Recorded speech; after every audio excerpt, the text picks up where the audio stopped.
Ito yung madali ang diskarte mga paps, no? Bukod po sa pagpuputol po ng iyong pinto dyan po sa bandang ibaba, kasi nga po sumasabit po yan sa tiles, so sa sahig. Ang gagawin mo lang dyan mga paps, no, ay padidikitan mo po yung pinaka-ruler mo na stainless o kahit yung plastic pa, padikitan mo po yan ng liha at saka mo naman po yan ilulusot dun po sa pinaka-ibaba at saka mo na po siya lilihain ng paulit-ulit kang hanggang sa hindi na po siya sumayad sa sahig.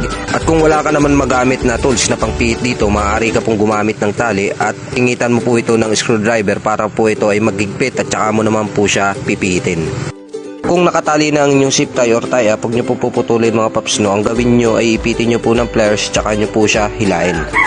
At sa pagpipihit naman ito mga paps, no, lalo na kung mahigpit po ito at wala ka pong tools na panggamit dito maliban po sa dalawang open wrench, maaari mo po siyang gamitin para po mapaluwagan. Ito mga paps, no, pwede nyo pong butasan ng inyong iskwala dun po sa may sentimetro lamang mga paps para saktuin nyo lamang po na makakalusot po yung talim